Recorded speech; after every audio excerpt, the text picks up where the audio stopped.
Well, hey, everybody. This is Connor Bourne here with the Bourne Financial Coaching podcast and show here. Uh, I've got a really interesting topic today, and a topic that I think is really timely that I want to get to share and discuss, and maybe throw a few ideas out there for folks in podcast and video land.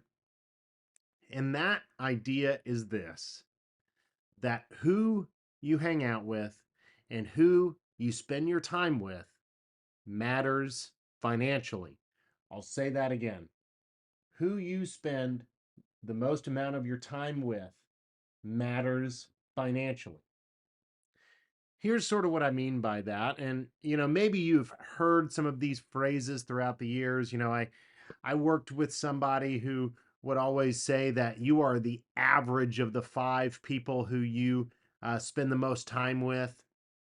I've heard somebody else, a person who I really respect, say that, the people that you spend the most amount of time with are a picture of either who you are, who you want to be, or who you're going to be. I'll say that again. The people who you spend the most amount of time with are a picture of either who you are, who you want to be, or who you're going to be. And to further hammer home this point, Proverbs chapter 13, verse 20 states that whoever walks with the wise becomes wise, but the companion of fools suffer harm. There's many other verses, there's many other sayings, there's many other thoughts that really hone in and hammer in this point that who you hang out with and who you spend time with matters. And what I want to do very briefly over this next just few minutes is share three ways that I've come up with that I think it matters financially. So here we go. First, and the number one way that who you hang out with matters financially is that it matters in your personal finances. There are so many things to do. There are so many ways to um, get to be in community with one another. And sometimes those actually can be free. Do you ever find yourself maybe spending too much money than you're comfortable with in the moment, doing a activity that maybe you're not really all that jazzed about to be with folks who you're not even really excited to spend time with? That is an example of how who you spend time with matters financially, and it matters in your personal life there as you get to make those decisions based on who you are spending time with and what you're spending your money on. So maybe a thought, as opposed to maybe always going out with friends or anything like that, maybe it could be a good idea to come up with creative ways to have free nights with friends.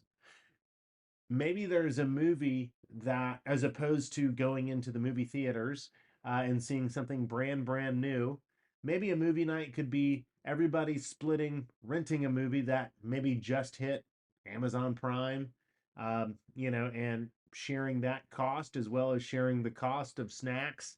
All of a sudden, you're going from a situation where it's pretty expensive to go to the movies. If you think about a ticket plus snacks plus time, to a pretty reasonable, could be a really fun evening. So there's always lots of creative ways to spend time with friends that don't break the bank. And I would first love to encourage you, if you feel like you are maybe spending too much money, just always going out, always eating out. Me living right behind Walt Disney World, maybe going to the parks and maybe one too many of those $5 water bottles.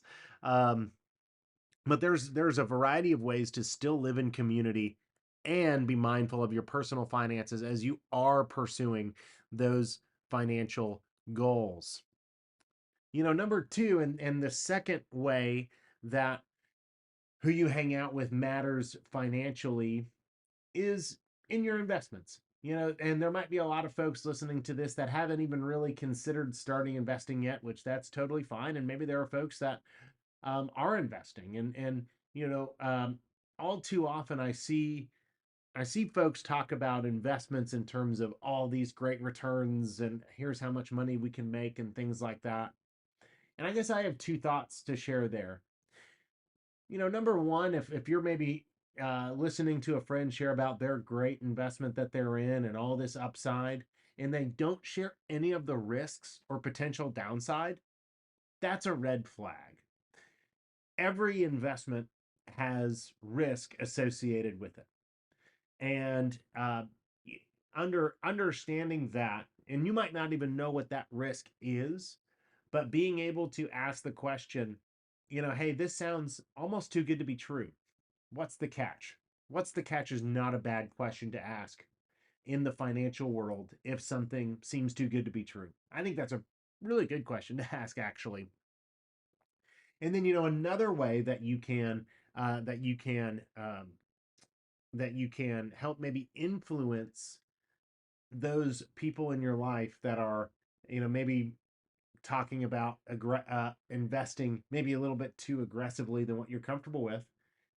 Maybe what you could do is think about your investment goals and your financial goals more on a long-term type basis, right? It's not, hey, let me try to make this amount of money, but it's saying, you know what? I want to build up towards being able to pay my house back or pay my house down and or pay your house off.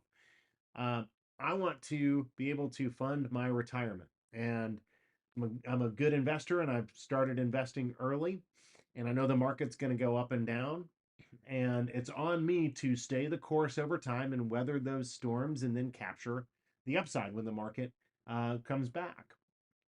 So those would be some examples of, as you're living in community, some ideas as people are talking about investments, to just make sure to bring up, make sure to have in the back of your mind as you maybe explore some of the risks associated with an investment that weren't talked about initially.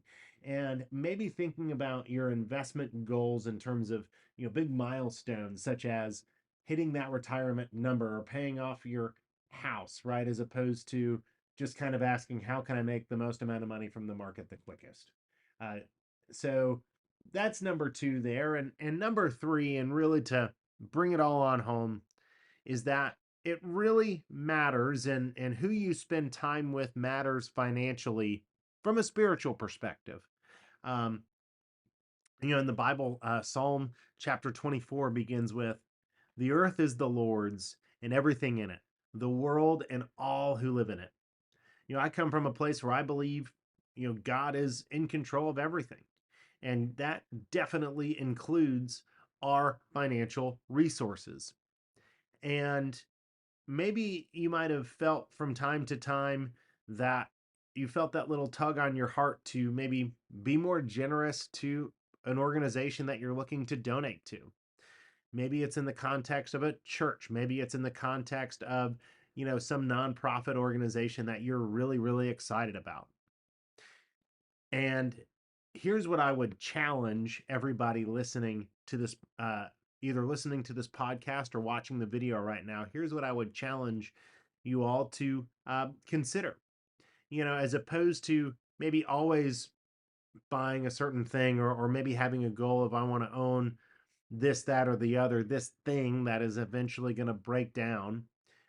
Maybe there is that cause that you can get really excited about, and not just start to donate your money to, or your treasure, but also be able to donate your time and your talents. See, when you have your income in order, and you're on your budget, and you have that all that time budgeted out, one of the side benefits is that you are emotionally more freed up to be able to give more, whether that be through volunteering within a particular organization.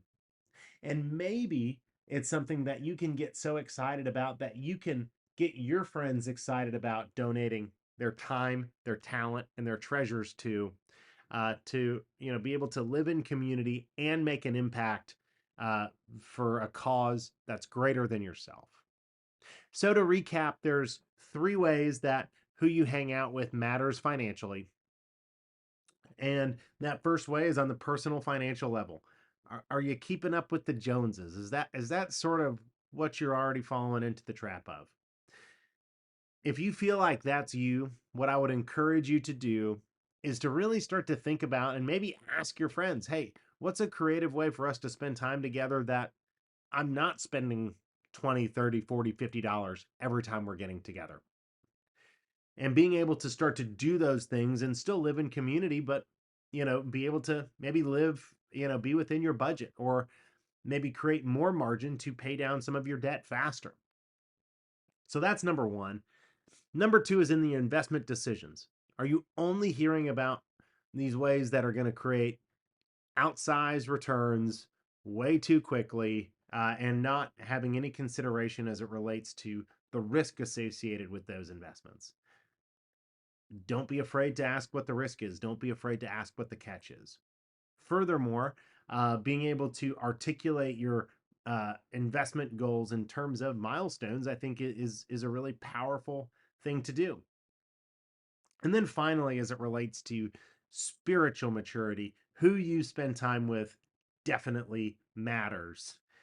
And the way that you can influence your friends, and be a positive influence in your friends in this way would be to get excited about a charitable organization and be able to not just donate money but also maybe volunteer and get even more involved and walk alongside an organization, not just with your checkbook, but with your shoestrings, being able to walk alongside that organization. So that's all I have today. I just want to thank everybody who either listened or watched.